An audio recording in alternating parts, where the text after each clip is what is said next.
Time now for Focus. In Western schools, where education is separated from religious morality, a student could become a terrorist. The words of the principal of a school in India funded by Hindu nationalists. Their influence has grown since Prime Minister Narendra Modi came to power. His party, the BJP, rewriting school books to the disadvantage of minorities. Shreya Banerjee reports. It's test day for these school students. The test with 100 questions on Indian culture is the first of its kind. It's been organized by India's ruling Hindu nationalist party, the BJP. It's not part of the curriculum, at least for now. We Indians are moving further away from our heritage. That's why we have this test, so that we can build a prosperous nation. This man is a BJP party worker, not a teacher. Around 1 million students in the northern Indian state of Uttar Pradesh are taking this test. The questions are mainly on Hinduism. Where is the only temple of the Hindu god Brahma? When did the Hindu calendar begin? No other religion is mentioned. No mention, for example, of the 300 million Indian Muslims. But the students find nothing amiss. The test is focused on India, Indian poets, Indian movements, wars. We learn about our president, our prime minister, their programs and policies. Whatever we study enters our mind and increases our knowledge so that we can succeed in life. The test organizers are open about their intentions. They want to rewrite history. Whatever we have learned from British and Muslim emperors should be removed, and it will be removed. The previous governments did not care about the nation. It is time for our government to put the right heroes in the syllabus. An Indian newspaper recently reported that certain textbooks had erased all mention of India's first Prime Minister, Jawaharlal Nehru. Nehru was a member of the Congress Party, a major rival of the ruling BJP. That's not the only change, says this historian.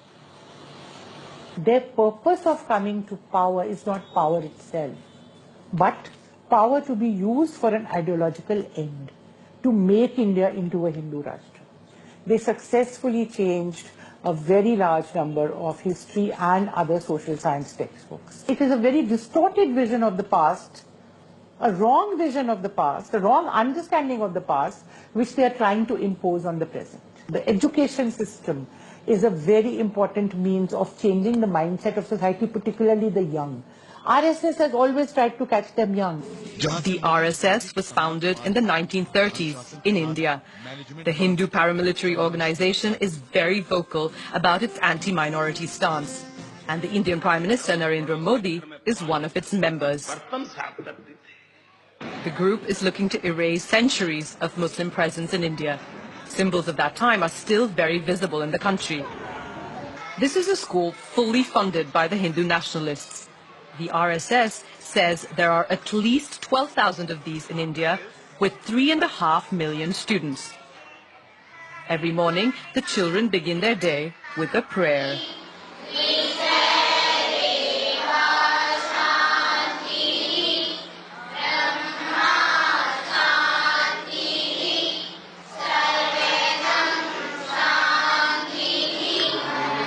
Prayers are followed by a religious ceremony and the principal's speech.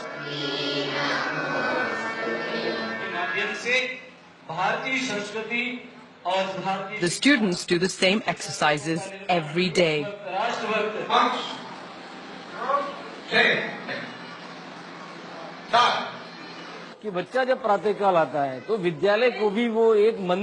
For the pupils, the school is a temple.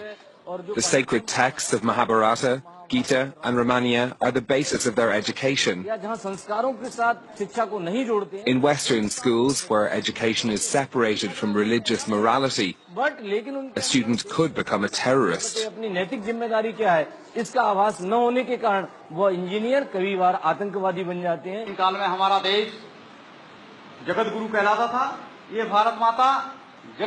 A narrative that glorifies Hindus and casts minorities as outsiders. By introducing these ideas in schools through tests and the modification of textbooks, the BJP is looking to influence the thinking of young people.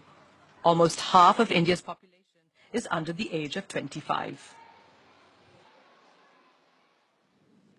For more on this, I'm now joined in the studio by Olivier Guillard, Asia Research Director at France's Institute of International and Strategic Relations. Hello, thank you very much indeed for coming in. First of all, if you could tell us a bit more about the RSS. I understand it helped propel Narendra Modi to power. Absolutely. Let's say that this is a kind of sister ship from the current political party that is in power for the last 3 years in India. It's a kind of movement that is between culture, sports, ideology. It's something that is supposed to be closer to the rightist side of the political spectrum in India than to the left, obviously. And this is a kind of pretty large organization. It's not supposed to be, it's a place for each and every Indian, but still the mainly pillars of this organization is mainly based on Hinduism and Hindu philosophy. And this is not a secret organization. It's a pretty large. You can, when you are lucky enough to visit regularly this country, you find pretty large places where you see guys training, young guys training. Any idea of the numbers? They are by millions, yeah, they definitely. But once again, it's not a secret organization. It's pretty. Your colleague said it properly a few minutes ago that this is an organization that's probably 70 or 80 years old, and there has been a large numbers of even political leaders, regional or national, that joined this organization many years or decades ago. So, and once again, it's not seen like a political party as such. But this is a kind of internship preparing guys to join the right side of the political spectrum or the Hindu society in an Indian nation. So how many members of the current government do you think are there who were once members of the RSS, and how crucial a role does it play in the government now? This is quite an interesting issue. I don't have exactly the numbers in mind, but I would say that probably over 1 people out of 2 in this government on the national basis. Where regionally, once again, we need to remember that India is a federation, federalist countries. Each and every of the 30 states has quite a different type of local government with different kind of competencies. But at the national level, in the current government, it is an Hindu nationalist government. It's not, as such, this is not a crime to have such an agenda. I mean, so they came to power peacefully. Narendra Modi 3 years ago won the general elections very easily, with such a numbers that we had not seen such a success for at least 30 years in the country. So there has not been any crime, they arrived by the vote in what India is called the largest democracy in the world. It's not for nothing. At the moment, let's say that around Narendra Modi, which remains extremely popular 3 years after arriving to power, he has a lot of people around him that do belong from a close side or from a longer side to this Hinduism movement. Because you say, yes, democratically elected, but you mentioned crime, and there has been a rise recently in religiously motivated violence. Is that not in part because of the intolerance towards minorities that the BJP is displaying, and really not hiding in any way? That could partly explain the situation. After that, you just need to look 10 years ago, 20 years ago, 30 years ago. I was a student in this country 30 years ago. They were already in ethnico-religious confrontation and violence between Hindu and Muslim, between Hindu and Christian, between Christian and others. So it's part of the story of this 1.3 billion population.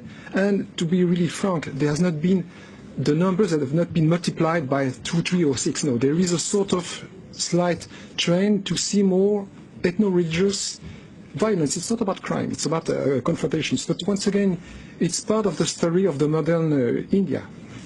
What about dissent, though, cracking down on dissent? Recently there was a high-profile journalist who was killed, and she was a critic of Hindu nationalism.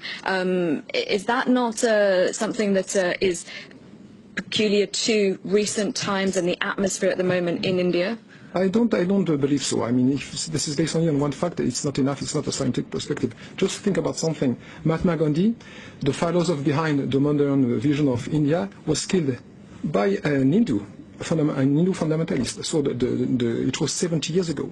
So I have not seen in this country that has probably one of the largest and freest press situation in the world, I have not seen such a huge tsunami or surge of such crime. It's a sad story, but still, we cannot say that the situation today is so complicated in India for the journalists. It's not the case. It's probably one of the freest press in the whole Asian region. So the wider population still very much supports Narendra Modi? Definitely, yeah. All right, thank you very much indeed. We'll have to leave it there, Olivier Guillard. Thank you for your time. Thank you for watching. I'll be back at the top of the hour with a full news roundup.